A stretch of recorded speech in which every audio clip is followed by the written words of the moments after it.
करें स्टार्ट क्या? Last topic कौन सा चल रहा था हमारा? तुगलक वंश चल रहा था, और तुगलक वंश का राजा पढ़ रहे थे हम फिरोज शाह तुगलक।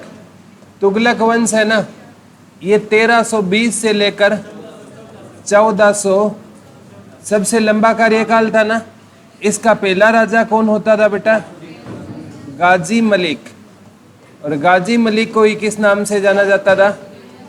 ग्यासुद्दीन तुगलक के नाम से जाना जाता था। 1320 से 1325 तक राजा रहा, और इसके बाद राजा कौन रहा? मोहम्मद बिन तुगलक राजा रहा। 1325 से लेकर 51 ईस्वी तक राजा रहा। ठीक है, ये क्वेश्चन आ सकता है बेटा, अजमेर की यात्रा करने वाला पहला मुसलमान था। अजमेर की यात्रा करने वाला पहला मुसलमान था, देख लो। और इसने ना एक मकबरा भी बनाया था, निजामुद्दीन औलिया का मकबरा भी बनवाया था, लिख लो। अजमेर की यात्रा करने वाला पहला मुसलमान होता था। मोहम्मद बिन तुगलक कहाँ की यात्रा करने वाला पहला मुसलमान था बेटा? अजमेर की यात्रा करने वाला पहला मुसलमान कौन होता था? तो आपका राइट आंसर क्या हो जाएगा? मोहम्मद बिन तुगलक पहला राजा था जिसने कहाँ की यात्रा की थी? अजमेर की यात्रा की थी। ठीक है, और अजमेर की यात्रा करने मुइनुद्दीन चिश्ती की दरगाह पर गया था ये अजमेर में। ठीक है, अजमेर की यात्रा करने वाला पहला मुसलमान रहेगा। और अगर इसने किसका मकबरा बनाया? निजामुद्दीन औलिया। और निजामुद्दीन औलिया के संबंध किसके साथ अच्छे नहीं थे? इसके पिता के साथ अच्छे नहीं थे ना। तो इसके खुद के पिता के साथ अच्छे नहीं थे, तो इसके पिता के साथ जिसके अच्छे नहीं थे तो वो तो इसका दोस्त हो गया ना। दुश्मन का दुश्मन क्या होता है? दोस्त होता है। तो इसने निजामुद्दीन औलिया का क्या बनाया? मकबरा। इसके दरबार में ना, मोहम्मद बिन तुगलक के दरबार में जैन परबासुरी रहता था। कौन रहता था बेटा? जैन परबासुरी और राजशेखर, ये जैन विद्वान थे बेटा। मोहम्मद बिन तुगलक के दरबार में कौन से जैन विद्वान रहते थे? जैन परबासुरी और राजशेखर रहते थे। मोहम्मद बिन तुगलक के दरबार में कौन से जैन विद्वान रहते थे बेटा? बता दो। जैन परबासुरी और राजशेखर रहते थे। कौन से दो विद्वान रहते थे? जैन परबासुरी और राजशेखर रहते थे। मोहम्मद बिन तुगलक सबसे क्या था बेटा? शिक्षित राजा था, सबसे योग्य सेनापति था। योग्यता के आधार पर क्या देता था? नौकरी। तभी तो इसने राजस्व विभाग का प्रमुख किस हिंदू को बनाया था? रतन। कल पढ़ा था ना, रतन सिंह नामक हिंदू इसका राजस्व प्रमुख हुआ करता था। याद रह जाएगा ना। इसके बाद हमने शुरू किया था फिरोज शाह तुगलक। किसके बारे में पढ़ा बेटा? फिरोज शाह तुगलक। शासनकाल पूछे तो 1351 से 1308। कोई शोर नहीं करेगा। 1351 से 1388। फिरोज शाह तुगलक है। इसका जन्म कब हुआ था बेटा? 1309 ईस्वी में जन्म हुआ। पिता का नाम क्या रहेगा? रज्जब रहेगा। माँ का नाम क्या रहेगा? बीबी जेला। जो कौन सी रानी होती थी बेटा? राजपूत रानी होती थी। और कहते हैं इसने ना, इसका राज्याभिषेक कब हुआ? 22 मार्च 1351। और किसके कहने पर बेटा? उलेमाओं और अमीरों ने इसका क्या करवाया? राज्याभिषेक। कल पढ़ा था ना, इसने उलेमाओं को खुश करने के लिए पुरी के जगन्नाथ मंदिर को लूटा था। 40 कर समाप्त करके कितने कर रख दिए? 4। जजिया, जकात, खराज, खुम्स। जजिया गैर मुसलमानों से, खराज मुसलमानों से, जकात मुसलमानों से, खराज भूमि कर, और आपका खुम्स क्या था? युद्ध की लूट पर कर था। 4 ही कर रखे थे ना। इसने लिख लो नगर कोट के मंदिर को भी लूटा था। नगर कोट मंदिर को भी लूटा था। फिरोज शाह तुगलक ने, लिख लो, नगर कोट मंदिर को भी लूटा था। फिरोज शाह तुगलक ने नगर कोट मंदिर को ही लूटा था। राजा बनते इसने जनता का क्या कर दिया बेटा? ऋण माफ कर दिया, जिसे तकाबी कहा जाता था। इसने जनता के किस ऋण को माफ कर दिया बेटा? तकाबी ऋण को माफ कर दिया। तो राजा बनते इसने किसका दिल जीत लिया बेटा? प्रजा का दिल जीत लिया। कौन सा ऋण माफ करके? तकाबी क्या होता था? एक ऋण होता था, इसने उसको क्या कर दिया था? माफ कर दिया। और किसके दिल को जीत लिया? प्रजा। और कहते हैं जो मतलब है ना, मोहम्मद बिन तुगलक के बाद दिल्ली से जो क्या हुए थे, अलग हुए थे, इसने उसको मिलाने का क्या नहीं किया? मिलाने का क्या नहीं किया बेटा? प्रयास ही नहीं किया। जितना इसके पास था ना, उतने से ये क्या रहा? संतुष्ट रहा। ठीक है, अब इसके कुछ विभाग रहेंगे। कल एक विभाग पढ़ाया था, दारुल सिफा। कौन सा विभाग होता था बेटा? दारुल सिफा। ठीक है, ये निःशुल्क चिकित्सा विभाग होता था, यानी फ्री हॉस्पिटल होते हैं ना बेटा, उस विभाग को क्या बोलते हैं? दारुल सिफा विभाग। इसके टाइम में कौन सा विभाग होता था? दारुल सिफा। ठीक है, एक है बेटा, इस याद कर लेना, सबसे इंपॉर्टेंट। एक तो दारुल सिफा हो गया, ठीक है। एक है दीवान ए खैरात। दीवान ए खैरात, दीवान ए खैरात। ठीक है, ये होता बेटा जैसे विधवा औरतें हो गई, विधवा औरतें हो गई, अनाथ बच्चे हो गए, अनाथ बच्चों के लिए। ठीक है, यानी जो लावारिस या बेसहारा, बेसहारा लोगों के लिए कौन सा विभाग शुरू किया था बेटा इसने? दीवान ए खैरात। हम हिंदू लोग होते हैं ना, हम तो कहते हैं हम दान करते हैं, और मुसलमान कहते हैं हम खैरात बांटते हैं। क्या बांटते हैं? खैरात बांटते हैं। हम हिंदू दान करते हैं और मुसलमान क्या बांटते हैं बेटा? खैरात बांटते हैं। तो दीवान ए खैरात विभाग की इसने स्थापना की, और कहते हैं इसने ना एक विभाग बनाया, दीवान ए बदगान। हाँ बिल्कुल, दीवान ए बदगान। ये दासों का विभाग होता था, दासों का। कुछ कहते हैं इसकी सेना में 1,80,000, कुछ कहते हैं इसकी सेना में 2,80,000 क्या थे? दास थे। तो 1,80,000 से लेकर 2,80,000 तक दास किसकी सेना में थे बेटा? फिरोज शाह तुगलक की सेना में लिख लो। सबसे ज्यादा दास आज तक है ना, किसी की सेना में इतने दास नहीं थे। लिख लो, सबसे ज्यादा दास किसकी सेना में रहते थे? फिरोज शाह तुगलक की सेना में सबसे ज्यादा दास रहते थे।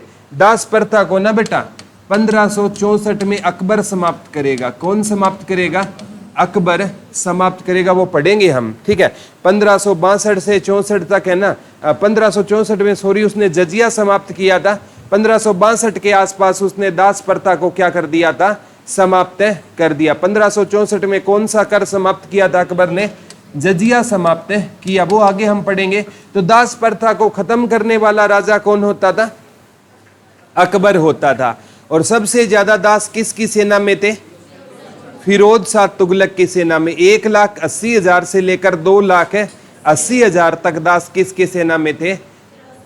ये बेटा ये क्वेश्चन आ चुका है एसएससी के एक एग्जाम, सीपीओ का क्वेश्चन था, एसएससी सीपीओ का। ठीक है, जो आपके दिल्ली पुलिस सीपीओ का भी रिजल्ट नहीं आया है, ठीक है, उसका एक ये क्वेश्चन आया हुआ था, सबसे ज्यादा दास किसकी सेना में रहते थे?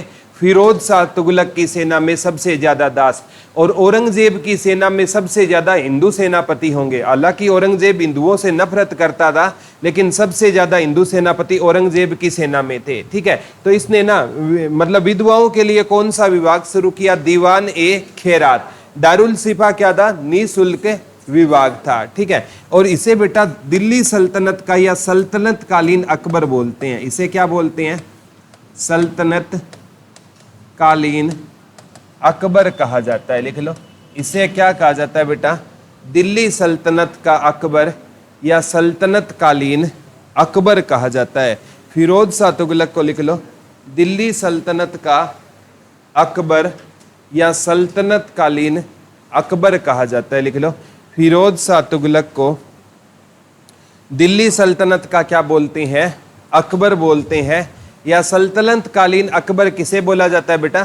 फिरोज शाह तुगलक को बोला जाता है। इसने कुछ अच्छे काम भी किए थे, ठीक है। जैसे ना इसने कहते हैं बेटा 40 मस्जिदों का निर्माण करवाया, 1200 बाग लगवाए, ठीक है। एक इसने PWD जिसे बोलते हैं सार्वजनिक निर्माण विभाग की स्थापना की। रोजगार दफ्तर, रोजगार दफ्तर की क्या की थी इसने? स्थापना की थी। इसने बेटा सेना के पद को वंशानुगत बना दिया था। ये इसके काम लिख लो बेटा। 40 मस्जिदों का निर्माण करवाया। कितने बाग लगवाए थे? 1200 बाग लगवाए। PWD सार्वजनिक निर्माण विभाग का निर्माण करवाया, ठीक है। और क्या किया? लोगों को रोजगार देने के लिए कौन सा दफ्तर खोला बेटा इसने? रोजगार दफ्तर खोला। और सेना के पद को क्या बना दिया? वंशानुगत, ठीक है। सेना के पद का वंशानुगत का मतलब है कि पिता के बाद उसका बेटा भी सेना में क्या हो सकता है? भर्ती हो सकता है। लेकिन एक ही राजा था बेटा जो योग्यता के हिसाब से नौकरी देता था, वो था मोहम्मद बिन तुगलक, जिन्हें आज हम पढ़ा लिखा मूर्ख बोलते हैं, ठीक है। वो एकमात्र ऐसा इंसान था जो पढ़े हुए लोगों की क्या किया करता था? योग्य लोगों की कदर किया करता था, ठीक है। तो इसने क्या किया बेटा? सेना के पद को क्या कर दिया? सेना के पद को क्या बना दिया इसने? वंशानुगत बना दिया कि आज के बाद है ना, पिता के बाद उसका बेटा ही सेना में क्या होगा? भर्ती होगा, ठीक है। इसने पुरी के जगन्नाथ मंदिर को लूटा, नगर कोट मंदिर को भी इसने लूटा। 4 ही कर रखे, बाकी कितने कर समाप्त कर दिए? 40 कर, ठीक है। इसके टाइम में लिख लो नहरों का सबसे ज्यादा जाल बिछा था। नहरों का सबसे ज्यादा जाल बिछा था, लिख लो। इसके टाइम में नहरों का सबसे ज्यादा जाल बिछा था, लिख लो। इसके टाइम में नहरों का सबसे ज्यादा क्या बिछाया था इसने? जाल बिछाया था। और नहर है ना किसके दिमाग की उपज थी बेटा? ग्यासुद्दीन तुगलक, ठीक है। ग्यासुद्दीन तुगलक है ना, उसके दिमाग की उपज क्या थी? नहर, ठीक है। तो इसको ना बेटा क्या कहा जाता है? नहर निर्माता और नगर निर्माता।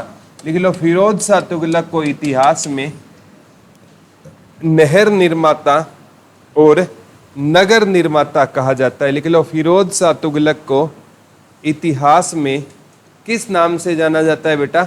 नहर निर्माता और नगर निर्माता के नाम से जाना जाता है। किस नाम से जाना जाता है? नहर निर्माता और नगर निर्माता के नाम से जाना जाता है। इसने कुछ शहर बसाए थे, ठीक है। कहते हैं बेटा इसने 300 प्लस शहर बसाए थे। कितने शहर बसाए? 300 प्लस शहर। मेन याद करना है बेटा। एक इसने ना अपना फतेहाबाद बसाया। फतेहाबाद 1351 में अपने बेटे फतेह खान की याद में। लिख लो, इसने क्या बसाया था बेटा? फतेहाबाद बसाया था 1351 में। अपने बेटे फतेह खान की याद में क्या बसाया था इसने? फतेहाबाद बसाया था। इसने अपने बेटे फतेह खान की याद में क्या बसाया था बेटा? फतेहाबाद बसाया था। फतेहाबाद कब बसाया गया था? 1351 में। किसकी याद में बसाया गया? फतेह खान की याद में क्या बसाया गया? कब बसाया गया? 1351 में। कहते हैं बेटा ये इंसान है ना, कहते हैं एक बार बंगाल को जीत कर आ रहा था। किसको जीत कर आ रहा था? बंगाल को जीत कर आ रहा था। और रास्ते में ना, मतलब ये पूरी सेना के साथ चलता है बेटा, इनका लश्कर चला करता था। तो यहाँ पर ना फतेहाबाद में उसने क्या डाला था? इस टाइम इसको इकदार बोला जाता था। क्या बोला जाता था? फतेहाबाद का पुराना नाम क्या था? इकदार था। यहाँ पर कहते हैं उसने डेरा डाला था और उसको ना गुप्तचरों के माध्यम से सूचना मिली।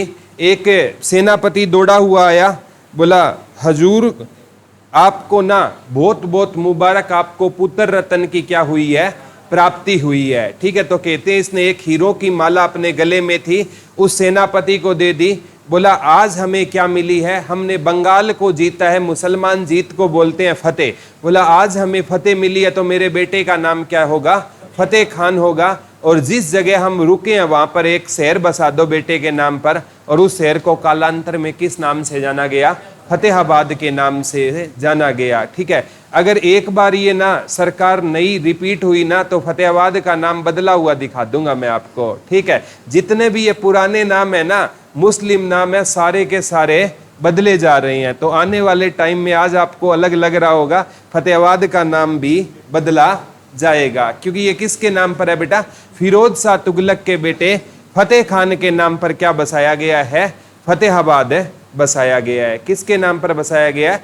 फिरोज शाह तुगलक के नाम पर। क्योंकि दिल्ली में एक फिरोज शाह कोटला खेल स्टेडियम था, उसका नाम अरुण जेटली खेल स्टेडियम है कर दिया गया। धीरे धीरे फतेहाबाद का नंबर आएगा।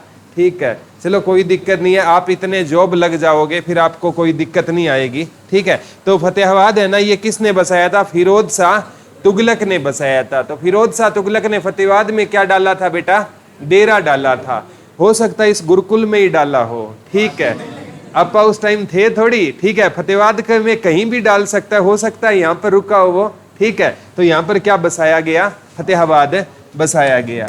इधर है ना सिरसा में एक इसने बसाया अरनी खेड़ा, इसे फिरोजाबाद कहा जाता था। फिरोजाबाद लिख लो। इसने सिरसा में क्या बसाया था? अरनी खेड़ा। बाद में उसको क्या कहा जाना लगा? फिरोजाबाद। लिख लो, सिरसा में इसने कौन सा शहर बसाया बेटा? अरनी खेड़ा बसाया। लिख लो, फिरोज शाह तुगलक ने सिरसा में कौन सा शहर बसाया बेटा?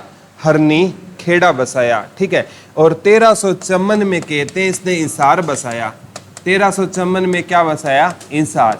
कहते हैं इंसार है ना, ये फारसी भाषा का शब्द है, और फारसी भाषा में इंसार का अर्थ क्या होता है? दुर्ग या किला। लिख लो, इंसार, ये पेपर में आ चुका है। इंसार किस भाषा का शब्द है बेटा? फारसी भाषा का शब्द रहेगा। लिख लो, इंसार किस भाषा का शब्द रहेगा? फारसी भाषा का। और फारसी भाषा में इंसार का अर्थ क्या होता है? दुर्ग या किला होता है। ठीक है, और कहते हैं इसी इंसार में ना इसने एक महल बनवाया जिसे गुजरी महल कहते हैं। और गुजरी महल को दिल्ली सल्तनत का ताज महल कहा जाता था। दिल्ली सल्तनत का ताज महल कहा जाता था। लिख लो, गुजरी महल को दिल्ली सल्तनत का, ये क्वेश्चन आ चुका है बेटा, दिल्ली सल्तनत का ताज महल किस महल को कहा जाता था? बता दो। गुजरी महल को क्या कहा जाता था? दिल्ली सल्तनत का ताज महल कहा जाता था। गुजरी महल को किस नाम से जाना जाता था बेटा? दिल्ली सल्तनत का ताज महल किस महल को कहा जाता था? गुजरी महल को। गुजरी महल का निर्माण किसने करवाया था? फिरोज शाह तुगलक ने। इसे दिल्ली सल्तनत का क्या बोलते थे? गुजरी महल को ताज महल बोलते थे। निर्माण किसने करवाया था इसका? फिरोज शाह तुगलक ने करवाया। कहते हैं बेटा फिरोज शाह तुगलक एक बार है ना हिसार में ना घोड़े से गिरकर जख्मी हो गया था, तो एक गुजरी ने ना उसकी क्या की थी? रक्षा की थी। ठीक है, कहते हैं जब उसको होश आया तो गुजरी ने ना इसको क्या पिलाया? दूध पिलाया था। जब ये ठीक हो गया ना, ठीक है, तो इसने अनाउंसमेंट की कि जिस गुजरी ने मेरी क्या बचाई है? जान बचाई है, उसको मेरे सामने पेश किया जाए। इसने कहा कि मैं आपसे क्या करना चाहता हूं? शादी। तो गुजरी कहती है शादी तो राजा जी मैं आपसे कर लूंगी, लेकिन मेरी क्या है? एक डिमांड है, मेरी क्या है? शर्त है। गुजरी है ना बेटा, वो ज्यादा है ना, मतलब है बाहर घूमने की शौकीन नहीं थी। ठीक है, तो ये गुजरी कहती है मैं कभी कहाँ नहीं जाऊंगी? दिल्ली नहीं जाऊंगी। ठीक है, तो गुजरी बड़ी संस्कारी थी, बोला मैं कहाँ नहीं जाऊंगी?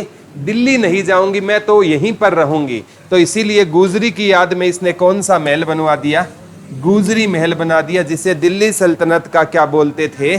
ताजमहल बोलते थे। पहले है ना जो ये प्यार वगैरह होता था ये बहुत महंगा हुआ करता था, ठीक है। तो प्यार में ही तो क्या बना था, ताजमहल बना था। प्यार में ही कौन सा मकबरा बना, औरंगजेब बीबी का मकबरा बनाएगा। आज के टाइम में झोपड़ी नहीं बनती, ठीक है। पहले के टाइम में हो जाता था ये चीजें, क्योंकि राजा महाराजा हुआ करते थे, बना दिया करते थे। आजकल वो कहने को वादे कर देते हैं, चांद तोड़ लाऊंगा, तारे तोड़ लाऊंगा, कुछ नहीं होता बेटा इन चीजों में, ठीक है। ये तो चलो जियो आ गई जिससे बातें हो जाती है। पुराने टाइम में जाकर देखो, आज से 15 साल पहले, ठीक है, उस टाइम में सच्चा प्यार होता था। जो घंटे बात होती थी वो सच्चा प्यार होता था। 1 मिनट के 15 रुपए लगा करते थे उस टाइम पे, ठीक है। उस टाइम आपकी तरह ये नहीं होता था मेले बाबू ने खाना खाया, ठीक है, ये बातें नहीं होती थी उस टाइम में। डायरेक्ट बातें होती थी, 1 मिनट में सारी बात खत्म हो जाती थी उस टाइम में, ठीक है। और आज जियो आया है तो ये चीजें चलती रहती है, ठीक है। आजकल है ना बेटा प्यार सस्ता हो गया, पहले महंगा होता था। तो गुजरी महल को क्या कहा जाता था, दिल्ली सल्तनत का ताजमहल कहा जाता था, ठीक है। तो एक है ना इसने बेटा एक शहर बसाया जोना खां की याद में, जौनपुर। और जौनपुर को ना उत्तर पूर्व का सिराज कहा जाता है, पूर्व का सिराज, लिख लो। जौनपुर को क्या कहा जाता है, पूर्व का सिराज कहा जाता है, लिख लो। जौनपुर को क्या कहा जाता था बेटा, पूर्व का सिराज कहा जाता था। इसने अपने चचेरे भाई की याद में क्या बसाया था, जौनपुर बसाया था। और दिल्ली में इसने ना एक बसाया था फिरोज शाह कोटला। क्या बसाया था दिल्ली में इसने, अपने नाम पर क्या बसाया बेटा, फिरोज शाह कोटला, लिख लो। इसने दिल्ली में कौन सा शहर बसाया था, फिरोज शाह कोटला बसाया। दिल्ली में अपने नाम से क्या बसाया था बेटा इसने, फिरोज शाह कोटला। और अपने चचेरे भाई की याद में इसने क्या बसाया था, जौनपुर। और जौनपुर को कहाँ का सिराज बोलते थे बेटा, उत्तर का क्या बोला जाता था, पूर्व का सिराज किसको बोला जाता था, जौनपुर को बोला। जौनपुर किसने बसाया था, फिरोज शाह तुगलक ने बसाया। इसने किससे शादी कर ली थी, गुजरी से शादी कर ली। उसके याद में कौन सा महल बनवा दिया बेटा, गुजरी महल बनवा दिया, ठीक है। और फिरोज शाह तुगलक ने ना कितने शहर बसाए थे, 300 से ज्यादा शहर इसने बसाए। इसीलिए इसको नहर निर्माता और क्या कहा गया था, नगर निर्माता कहा गया। किसको, फिरोज शाह तुगलक को। लिख लो। इसने 30 कृत्रिम नहरों का और 5 बड़ी नहरों का निर्माण कराया। 30 कृत्रिम नहरों का और 5 बड़ी नहरों का क्या करवाया था, निर्माण करवाया था। एक है सतलुज से दीपापुर, एक नहर का नाम है। 5 है ना बड़ी नहरें याद करनी पड़ेगी। एक नहर थी सतलुज से दीपापुर, सतलुज से दीपापुर। एक होती थी बेटा यमुना से सिरमौर, यमुना से सिरमौर। एक होती थी सिरमौर से आंसी, सिरमौर से आंसी। एक होती थी घग्गर से फिरोजाबाद, घग्गर से फिरोजाबाद। और एक होती थी यमुना से, यमुना से फिरोजाबाद, लिख लो।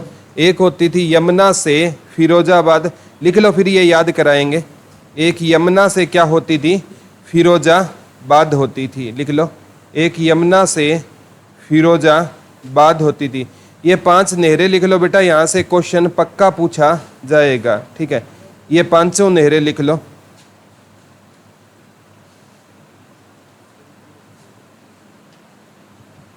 याद रह जाएगा क्या। और इसने ना पानी पर एक टैक्स लगाया जिसे हक ए सरब बोला जाता था। पानी पर इसने ना सिंचाई पर एक टैक्स लगा दिया, हक ए सरब। हक ए सरब है ना, इसने क्या लगाया, सिंचाई पर टैक्स लगाया था, हक ए सरब। यही क्वेश्चन आएगा बेटा। इसने सिंचाई पर कौन सा नया टैक्स ऐड किया था, हक ए सरब ऐड किया था। इसने सिंचाई पर कौन सा टैक्स लगाया था, हक ए सरब। इसने क्या लगाया था, सिंचाई पर टैक्स लगाया था। कौन कौन सी नहरें थी बेटा, सतलुज से दीपापुर, ठीक है, और सतलुज से दीपापुर के बाद यमुना से सिरमौर, सिरमौर से आंसी, घग्गर से फिरोजाबाद और यमुना से फिरोजाबाद। 5 नहरें याद करनी है बेटा, ठीक है। सतलुज से दीपापुर हो गई, ठीक है, और घग्गर से सिरमौर, सिरमौर से आंसी, घग्गर से फिरोजाबाद और यमुना से फिरोजाबाद, ठीक है। सतलुज से दीपापुर, यमुना से सिरमौर, सिरमौर से आंसी, घग्गर से फिरोजाबाद और यमुना से फिरोजाबाद। जो ये बेटा सतलुज से दीपापुर थी ना, ये कहते हैं इसने इस नहर को रज्जबाद नहर भी बोला जाता है, ठीक है, क्योंकि इसके पिता का नाम क्या था? रज्जब था। लिख लो, इसने अपने पिता के नाम पर एक नहर का निर्माण करवाया था और अपने भाई के नाम पर क्या बसाया था इसने? शहर जौनपुर। और अपने पिता के नाम पर इसने क्या बनवाई थी? एक नहर। और इस नहर का नाम क्या था? जो बेटा कहां से कहां तक जाती थी? सतलुज से दीपापुर जाती थी ना, इस नहर को रज्जब नहर या रज्जबाद नहर के नाम से भी जाना जाता था, ठीक है। तो इसने कितने बाग लगवाए थे बेटा? 1200। मस्जिद कितनी बनवाई थी? 40 मस्जिद बनवाई थी। याद रह जाएगा ना, ये 5 नहरें याद हो जाएगी। पहली कौन सी रहेगी? सतलुज से दीपापुर, यमुना से सिरमौर, सिरमौर से आंसी, घग्गर से फिरोजाबाद, यमुना से फिरोजाबाद। 5 ही नहरें याद करनी है। 30 कृत्रिम नहरों का क्या करवाया था इसने? निर्माण करवाया था, ठीक है। अब कहते हैं बेटा ये खुद है ना, ठीक है, इसके दरबार में रहता था जियाउद्दीन बरनी। कौन रहता था बेटा? जियाउद्दीन बरनी। लिख लो, इसके दरबार में कौन सा इतिहासकार रहता था? जियाउद्दीन बरनी रहता था। लिख लो, इसके दरबार में कौन रहा करता था बेटा? जियाउद्दीन बरनी रहा करता था। इसके राज दरबार में कौन सा इतिहासकार रहा करता था? जियाउद्दीन बरनी। और कल मैंने बताया था ना, बरनी ने क्या लिखा था मोहम्मद बिन तुगलक पर? छिछोरा है, नाई है या माली है, ठीक है। बरनी ने ना इस पर एक पुस्तक लिखी थी बेटा, तारीख ए फिरोज शाही। तारीख ए फिरोज शाही।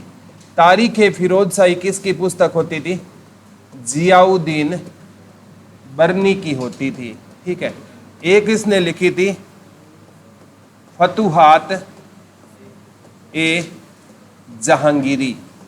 फतुहात ए जहांगीरी, ये भी किसकी पुस्तक थी? जियाउद्दीन बरनी की पुस्तक थी। लिख लो, जियाउद्दीन बरनी की पुस्तकें बताओ बेटा। एक तो कौन सी होती थी जियाउद्दीन बरनी की? तारीख ए फिरोज शाही। एक फतुहात ए जहांगीरी। तारीख ए फिरोज। कल मैंने बताया था किताबुल रहला किसकी थी? इब्न बतूता की पुस्तक का नाम क्या होता था? किताब उल रहला होता था। किताब उल रहला किसकी पुस्तक होती थी? इब्न बतूता की पुस्तक होती थी। इसकी पुस्तक का नाम क्या होता था? तारीख ए फिरोज शाही। किसकी पुस्तक ये होती थी? तारीख ए फिरोज शाही। जियाउद्दीन बरनी की पुस्तक का नाम क्या होता था? तारीख ए फिरोज शाही। फिरोज शाह तुगलक खुद विद्वान था बेटा, इसने लिखी फतुहात ए फिरोज शाही। फतुहात ए फिरोज शाही, ये खुद किसकी पुस्तक थी? फिरोज शाह तुगलक की पुस्तक थी। लिख लो, फतुहात ए फिरोज शाही किसकी पुस्तक होती थी? फिरोज शाह तुगलक की पुस्तक होती थी। कहते हैं फै से फतुहात और फैज से फिरोज शाह तुगलक। तारीख ए फिरोज शाही किसकी पुस्तक थी बेटा? जियाउद्दीन बरनी की थी। और फतुहात ए फिरोज शाही फिरोज शाह तुगलक की। और फतुहात ए जहांगीरी जियाउद्दीन बरनी की पुस्तक होती थी। याद रह जाएगा ना, ठीक है। जियाउद्दीन बरनी याद रह जाएगा ना बेटा, कोई डाउट तो नहीं है, ठीक है। तो बहुत इंपॉर्टेंट है। जैसे मिनहाज ए सिराज है ना, वो जिसे हम बोलते हैं, वो अंतिम टाइम में बलवन का दामाद था, पागल हो गया, उसके दरबार में रहता था। उसी ने लिखा था रजिया का औरत होना उसके पतन का क्या था? सबसे बड़ा कारण। ये मिनहाज ए सिराज ने लिखा था। और इस बरनी क्या लिखता है बेटा? पुस्तक कौन सी लिखता है जियाउद्दीन बरनी? तारीख ए फिरोज शाही और फतुहात ए जहांगीरी। कहते हैं फिरोज शाह तुगलक ने ना संस्कृत के जितने भी ग्रंथ थे ना, संस्कृत के ग्रंथों का फारसी में अनुवाद करवाया था। लिख लो, फिरोज शाह तुगलक ने संस्कृत के ग्रंथों का फारसी में अनुवाद कराया था। लिख लो, फिरोज शाह तुगलक ने संस्कृत के ग्रंथों का किस में अनुवाद कराया था? बता दो। फारसी में। लिख लो, संस्कृत के ग्रंथों का किस में अनुवाद करवा दिया था? फारसी में। किसने करवाया था बेटा? फिरोज शाह तुगलक ने। जितने भी संस्कृत के ग्रंथ थे ना, उनका अनुवाद किस में करवाता था? ये फारसी में करवाता था। कहते हैं इसने ना सिक्के भी चलाए थे बेटा, अद और बिक, अद और बिक, अद और बिक। ठीक है, कौन सा सिक्का चलाया था बेटा? अद और बिक है, दो सिक्के चलाए थे। कौन कौन से सिक्के चलाए थे? अद और बिक है, दो सिक्के चलाए थे। लिख लो, इसने कौन से नए सिक्के चलाए थे बेटा? अद और बिक है, दो सिक्के चलाए थे। फिरोज शाह तुगलक ने कौन से नए सिक्के चलाए थे? अद और बिक। फिरोज शाह तुगलक ने क्या चलाए थे? दो सिक्के चलाए थे। ठीक है, और कौन सा टैक्स लगाया था सिंचाई पर बेटा इसने? कौन सा सरब था? हक ए सरब। कौन सा कर था? हक ए सरब कर। और इसने लिख लो, अलाउद्दीन खिलजी ने दो प्रथा शुरू की थी ना, घोड़े दागने की और सैनिकों का हुलिया लिखने की, इसने अंत कर दिया। लिख लो, इसने अलाउद्दीन खिलजी की दो प्रथा का क्या कर दिया था? अंत कर दिया था। लिख लो, इसने अलाउद्दीन खिलजी की कौन सी प्रथा का अंत कर दिया था बेटा? घोड़े दागने और सैनिकों का हुलिया लिखने की प्रथा का अंत कर दिया था। लिख लो, घोड़े दागने की प्रथा और सैनिकों का हुलिया लिखने की प्रथा का अंत कर दिया। इसने दो सिक्के और चलाए, एक दाग और एक दिहरम, दाग और दिहरम। इसने चार सिक्के चलाए, अद बिक भी इसके सिक्के दे, दाग और दिहरम, दाग और दिहरम भी सिक्के इसी के थे। ठीक है, दाग और दिहरम। फिरोज शाह तुगलक के चार सिक्के लिख दो, मैं नए सिरे से लिखता हूं। एक तो बेटा अद चलाया था, एक बिक चलाया था, एक दाग चलाया था, एक दिहरम सिक्के चलाए थे। ठीक है, ये सिक्के किसने चलाए थे बेटा? फिरोज शाह तुगलक ने चलाए थे। ठीक है, और जो सबसे ज्यादा क्वेश्चन इससे पूछा जाएगा ना, वो ये पूछा जाएगा, ये टोपरा अभिलेख है ना बेटा, टोपरा और मेरठ अभिलेख, इसको कहाँ ले गया था? दिल्ली ले गया था। ये टोपरा अभिलेख है ना, ये स्टार्टिंग में बेटा अंबाला का, क्योंकि अंबाला यमुनानगर का पार्ट होता, यमुनानगर अंबाला का पार्ट होता था ना, तो टोपरा गांव है ना, पहले अंबाला में होता था, अभी ये गांव है यमुनानगर में। एस्टेट में ये क्वेश्चन आया था, टोपरा गांव कहां पर है? तो वर्तमान में कहां पर है? यमुनानगर में। पहले कहां पर होता था? अंबाला में। तो ये टोपरा अभिलेख को ना कहां ले गया था? दिल्ली ले गया था। और बेटा ये है ना, ये लिख लो, सम्राट अशोक के टोपरा और मेरठ अभिलेख को दिल्ली ले गया था। ये सम्राट अशोक के टोपरा और मेरठ अभिलेख को लिख लो, दिल्ली ले गया था। सम्राट अशोक के टोपरा और मेरठ अभिलेख को ये कहाँ ले गया था? दिल्ली ले गया था। कौन कौन से अभिलेखों को दिल्ली ले गया था बेटा? टोपरा अभिलेख और मेरठ अभिलेख को ये कहाँ ले गया था? दिल्ली। ये टोपरा अभिलेख और मेरठ अभिलेख किसने लिखवाए थे? सम्राट अशोक ने। इसीलिए इसको स्तंभ चोर कहा जाता है, स्तंभ चोर भी कहा जाता है। इस राजा को किस नाम से जाना जाता है बेटा? स्तंभ चोर के नाम से भी जाना जाता है। इस राजा को किस नाम से जाना जाता है बेटा? स्तंभ चोर के नाम से भी जाना जाता है। किसको स्तंभ चोर कहते हैं बेटा? फिरोज शाह तुगलक को किस अन्य नाम से जाना जाता है?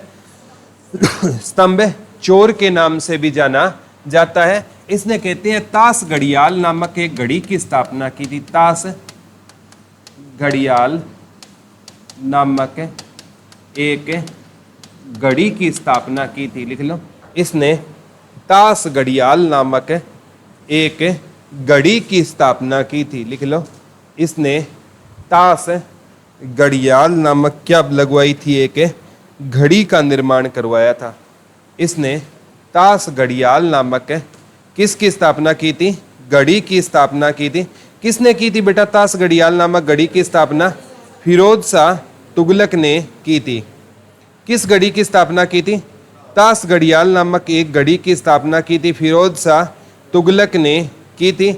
और फिरोज शाह तुगलक है ना, बहुत मतलब इसे दिल्ली सल्तनत का क्या कहा जाता है, अकबर कहा जाता है। कुछ इसने अच्छे काम भी करवाए, अच्छे कामों में इनका ना नहर निर्माता वाला काम अच्छा हो गया, नगर निर्माता वाला काम अच्छा हो गया।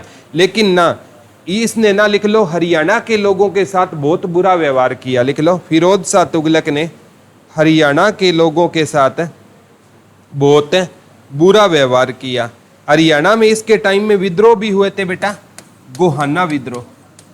गोहाना, गोहाना कहाँ पर है? सोनीपत में है। हाँ, इसने कहते हैं बेटा गोहाना में ना जो हिंदू पुजारी पूजा कर रहे थे ना, ब्राह्मण, उनके क्या कटवा दिए इसने? हाथ कटवा दिए थे। लिख लो, इसने गोहाना विद्रोह हरियाणा में किसके टाइम में हुआ? फिरोज शाह। एक सफीदो विद्रोह भी है बेटा जींद में, सफीदो विद्रोह। सफीदो कहां पर है? जींद में। ठीक है, तो गोहाना में कहते हैं जो हिंदू ब्राह्मण लोग पूजा कर रहे थे ना मंदिर में, इसने सभी के क्या कटवा दिए थे बेटा? हाथ। देखो, मोहम्मद बिन तुगलक इंटेलिजेंट था, वो हिंदुओं के क्या बनाता था? त्योहार बनाता था। जब होली आती थी ना, वो लोगों के बीच में जाकर हिंदुओं के बीच में क्या खेला करता था? होली खेला करता था। कौन? मोहम्मद बिन तुगलक। और उसे हम बोलते हैं एजुकेटेड इडियट बोलते हैं। ठीक है, तो ये गोहाना विद्रोह भी किसके टाइम में हुआ था? इसने गोहाना में ब्राह्मणों के क्या कटवा दिए? हाथ। और गोहाना के किले का निर्माण है ना, पृथ्वीराज चौहान ने करवाया। अगर आए, गोहाना किले का निर्माण किसने करवाया? पृथ्वीराज चौहान ने। गोहाना में क्या बनवाया था बेटा? किला बनवाया था। लिख लो, गोहाना किले का निर्माण किसने करवाया था? पृथ्वीराज चौहान ने करवाया। लिख लो, गोहाना किले का निर्माण किसने करवाया था? पृथ्वीराज चौहान ने। गोहाना में क्या बनवाया था? किला बनवाया था। गोहाना किले का निर्माण किसने करवाया था? पृथ्वीराज चौहान ने। गोहाना में क्या बनवाया था बेटा? किला बनवाया था। लेकिन गोहाना में अगर पूछे गोहाना विद्रोह किसके टाइम में हुआ? सफीदो विद्रोह किसके टाइम में हुआ? ब्राह्मणों पर जजिया लगाने वाला पहला राजा कौन था? ये आ चुका है बेटा, लिख लो, ब्राह्मणों पर जजिया लगाने वाला पहला राजा था। ब्राह्मणों पर आज से पहले कभी जजिया नहीं लगा था। ब्राह्मणों पर जजिया लगाने वाला पहला राजा था। ब्राह्मणों पर जजिया लगाने वाला पहला राजा होता था। ब्राह्मणों पर जजिया लगाने वाला कौन सा राजा होता था बेटा? ये पहला राजा था जिसने ब्राह्मणों पर भी कौन सा कर लगा दिया था?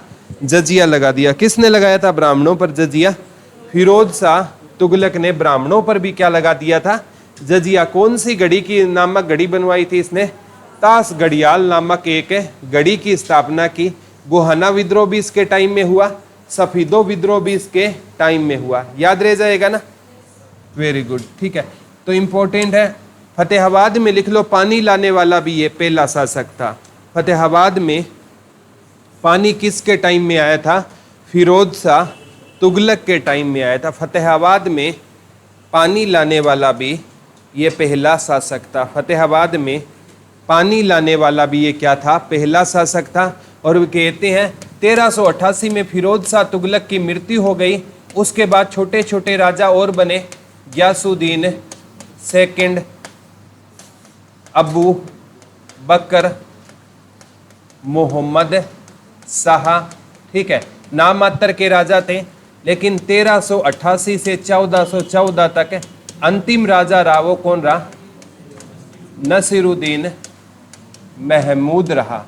इस वंश का अंतिम राजा कौन था बेटा? नसीरुद्दीन महमूद। और फिरोज शाह तुगलक की मृत्यु के बाद कहते हैं 3 राजाओं का हमें और भी वर्णन मिला। ठीक है, ये जब NCERT पढ़ोगे ना तो 3 राजाएं आपको दिख सकते हैं, अदरवाइज आपको किताबों में नहीं मिलेंगे किसी में भी। ठीक है, गयासुद्दीन सेकंड। कई बार राजाओं को क्रम से लगाना आ सकता है, तो ये लिख लो, मोहम्मद बिन ये फिरोज शाह तुगलक की मृत्यु के बाद 3 राजाओं के बारे में हमें और वर्णन मिलता है। वो राजा कौन कौन से थे बेटा? ग्यासुद्दीन सेकंड, अबू बकर और मोहम्मद शाह। ग्यासुद्दीन सेकंड, अबू बकर और मोहम्मद शाह। ग्यासुद्दीन सेकंड, अबू बकर और मोहम्मद शाह, ये तुगलक वंश के राजा थे। वो पूछेगा इनमें से कौन सा तुगलक वंश का राजा था, तो आपको ये तीनों नाम याद करने होंगे, ग्यासुद्दीन सेकंड, अबू बकर और मोहम्मद शाह। अब राजा कौन बना इसका? नसीरुद्दीन महमूद। इससे कोई क्वेश्चन नहीं आएगा क्योंकि ये बेटा अयोग्य राजा था, इतना ज्यादा योग्य राजा नहीं था। इसके टाइम में भारत में ना तैमूर लंग ने 1398 ईस्वी में आक्रमण किया, लिख लो। इसके टाइम में भारत पर किसने आक्रमण किया बेटा? तैमूर लंग 1398, रट लेना, ये क्वेश्चन पक्का आएगा।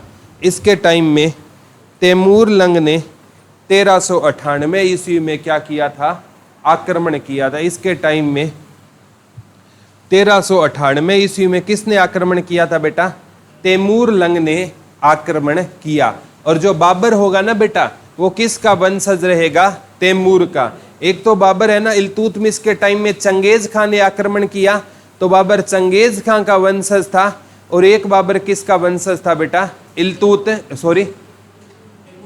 तैमूर लंग का वंशज था। ठीक है, पिता की ओर से वो वंशज बताया जाता है चंगेज खान का, और माँ की ओर से तैमूर लंग का वंशज बताया जाता है। जब हम पढ़ेंगे ना बाबर, तो डिटेल से पढ़ेंगे वहां पर। ठीक है, तो यहां तक कोई डाउट है क्या? तो तैमूर लंग है ना, ये कहते हैं बेटा इसने ना सबसे पहले आक्रमण किया था सिरसा, और सिरसा से ये आया था फतेहाबाद, और फतेहाबाद से गया था ये बेटा हिसार, और हिसार होता हालांकि ये पानीपत भी गया था बेटा, और बाद में ये कहाँ पहुंचा था? दिल्ली। और दिल्ली में इसने कहते हैं लाखों हिंदुओं को मौत के घाट उतारा था। किसने? तैमूर लंग ने। पानीपत में कहते हैं इसने गेहूं को लूटा था। ये क्वेश्चन है ना, हरियाणा जी के पूछती है, पानीपत में ना तैमूर लंग ने किसको लूटा था? गेहूं को लूटा था। ठीक है, सिरसा, फतेहाबाद, हिसार वाला तो आ गया। तैमूर लंग ने, ये क्वेश्चन आया कहाँ कहाँ पर आक्रमण किया, तो ऑप्शन में था बेटा सिरसा, फतेहाबाद, हिसार, उपर्युक्त सभी। तो हमें किसके साथ जाना पड़ा? उपर्युक्त सभी के साथ जाना पड़ा। सिरसा, फतेहाबाद, हिसार और पानीपत में किसने आक्रमण किया था? तैमूर लंग ने आक्रमण किया। और कहां पर पहुंचकर इसने लाखों हिंदुओं को मौत के घाट उतारा था? दिल्ली जाकर इसने लाखों हिंदुओं को मौत के घाट किसने उतारा था? याद रह जाएगा ना। ठीक है, तैमूर है ना बेटा, नाम तैमूर था, ये मतलब लंगड़ा था, तो लोगों ने इसको नाम रख दिया तैमूर लंग। क्या रख दिया? नाम तो तैमूर था और ये लंगड़ा था, तो लोगों ने कह दिया ये लंग करके चलता था, नाम रख दिया तैमूर लंग। हरियाणा में खास बात होती है नाम। ठीक है, अब कोई थोड़ा सा ना लंगड़ा आएगा ना, बोला चौटाला आ गया। क्या आ गया? चौटाला। उसको फीलिंग भी दिलवा दी सीएम की। ठीक है, अगर लंगड़ा कह दिया तो बुरा मान जाएगा ना, चौटाला कहते ही खुश हो जाएगा, बोला मेरे को सीएम बोल रहा है। ठीक है, हरियाणा वालों को ना कह दे मेरा भाई शेर है, खुश हो जाएंगे, और जानवर कहेंगे तो नाराज हो जाएंगे। अब शेर है क्या? जानवर ही तो है। ठीक है, ये बोलने की कला है, हरियाणा वालों से सीखे। 1398 में क्या हो गया? ये तैमूर लंग है ना, इसने हरियाणा पर आक्रमण किया, तो शासन किसका था? नसीरुद्दीन महमूद का था। और कहते हैं तैमूर अपने जीते हुए एरिया खिजरा खां को सौंप कर चला गया। जो दीपापुर वाले एरिया थे ना, ये किसको सौंप कर चला गया बेटा? खिजरा खां को। और खिजरा खां आगे किस वंश की नींव रखेगा? सैयद वंश की नींव रखेगा। 1414 में किस वंश की नींव रखी जाएगी? सैयद वंश की। तो तुगलक वंश का अंतिम शक्तिशाली राजा तो फिरोज शाह तुगलक था, और अंतिम राजा पूछे तो नसीरुद्दीन महमूद था। तुगलक वंश का अंतिम शक्तिशाली राजा कौन था? फिरोज शाह तुगलक, और अंतिम राजा नसीरुद्दीन तुगलक था। याद रह जाएगा ना। अंतिम शक्तिशाली पूछे तो फिरोज शाह तुगलक, और अंतिम राजा पूछे तो नसीरुद्दीन महमूद। के टाइम में किसने आक्रमण किया था? तैमूर लंग ने। कब आक्रमण किया और कहां से होता हुआ आया? सिरसा, फतेहाबाद, हिसार, पानीपत, और कहां पहुंचा वो? दिल्ली। और दिल्ली जाकर उसने कितने हिंदुओं को मौत के घाट उतार दिया था बेटा? लाखों हिंदुओं को मौत के घाट दिल्ली जाकर उसने उतारा था। और बाबर किसका वंशज रहेगा? तैमूर का वंशज रहेगा। और बाबर किसका वंशज रहेगा? चंगेज खां का वंशज रहेगा। यहां तक कोई डाउट है क्या? समझ आ गया? आपका तुगलक वंश है ना बेटा, सह कुशल है, कंप्लीट हो गया है। ठीक है, आगे हम कौन सा वंश पढ़ेंगे? सैयद वंश पढ़ेंगे। 1414 से लेकर 1451 तक हम कौन सा वंश पढ़ेंगे? सैयद वंश पढ़ेंगे। आज वाले में कोई डाउट है क्या? समझ आ गया आज वाला? ठीक है।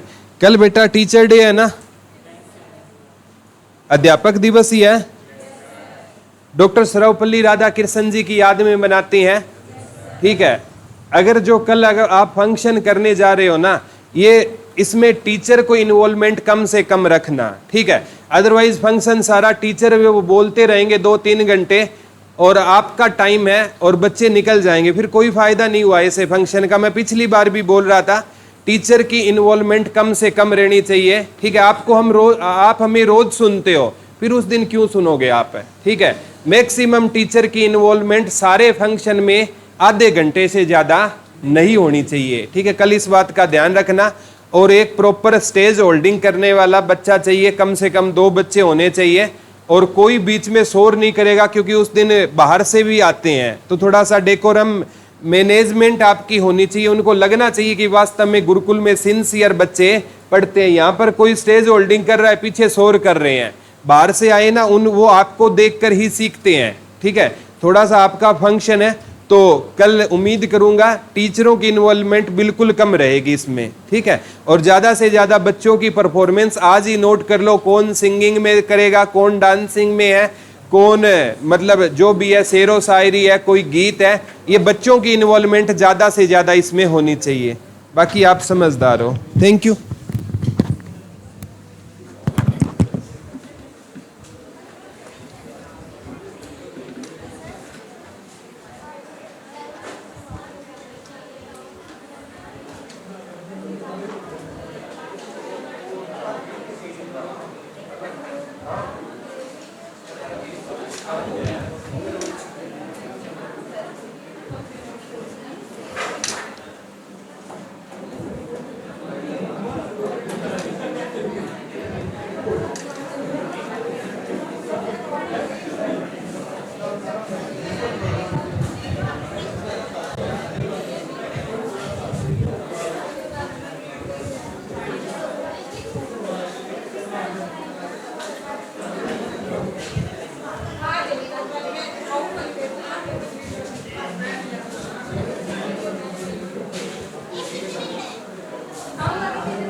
अच्छा, अरे